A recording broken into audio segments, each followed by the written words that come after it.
Hello, my name is Ellie, and I think in terms of energy, frequency, and vibration.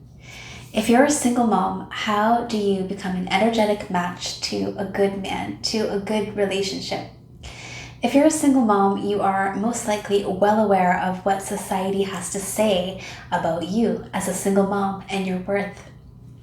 Society is screaming really loud about how devalued we are, how unworthy, how much baggage and damage we have, and that we most likely will have to settle for some lesser version of a good man. I'm here to empower you today and let you know that only you get to decide who you are and what you're worthy of. I myself was a single mother for many years, and not just a single mother, the kind that had two sons with two different fathers, and society had a lot to say about that. For so long, I bought into this belief that I was unworthy and I was not going to find a good man. I just simply wasn't worthy of it. It wasn't until I decided that I was going to discard this belief, that I was worthy, and I was going to find and keep finding this worthiness for myself, this self-love, this self-respect, and that I believed I was going to find a good man, a good relationship, that everything began to change for me. Whatever you believe is going to affect your life greatly. So if you believe that you are unworthy, you will think thoughts like you are unworthy, you will feel feelings like you are unworthy, and you will take actions like you're unworthy. So your life will play out where you're just unworthy and you're not going to find this relationship.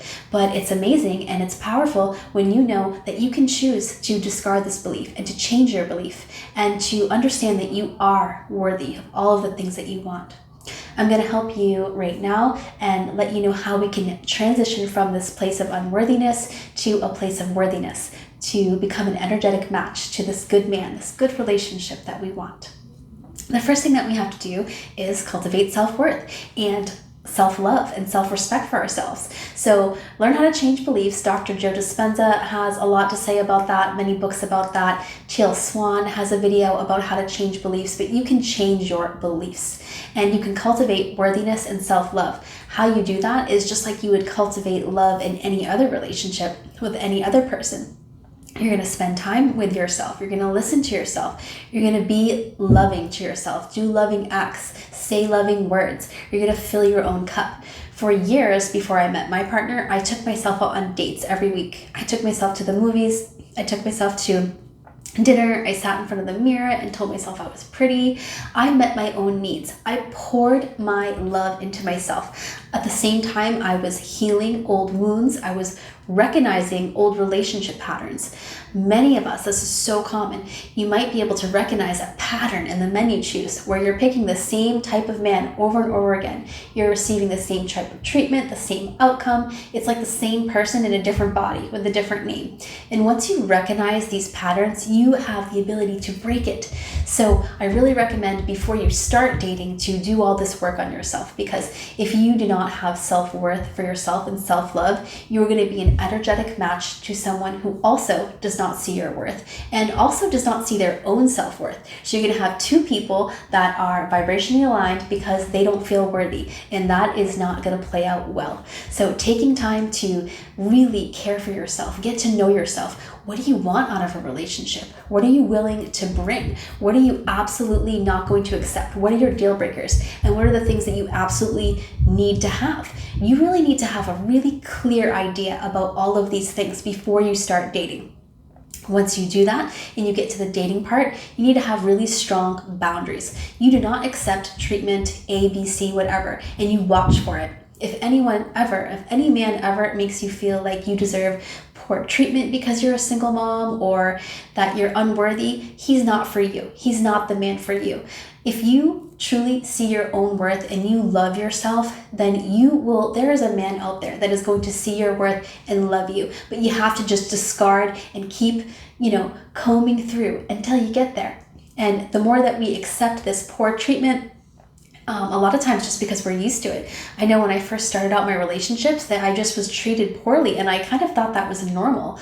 And I didn't have any self-worth to tell me otherwise, to say, you know what, I don't deserve this. And when I developed that and I had so much love and respect for myself, I didn't allow men to disrespect me. I didn't allow men to treat me poorly. That was such a turnoff. I was like, absolutely not. I would much rather be single by myself than receive poor treatment from a man. So it's so beneficial if we can get to this place. And even more so, if we can get to the place where we feel completely whole without a relationship. Because when we are wanting a relationship and we don't have it, we're on the lack frequency. So we are going to draw more of that lack into our lives. So it's powerful to get to a place where it would be awesome to have a good man, a good relationship, but we don't need it. We're happy, we're really fulfilled in our life. We're tapping into our passions. We're pouring into ourselves. We're meeting our own needs, and it would be great, but not necessary. If you can get to this point, fire, I'm telling you.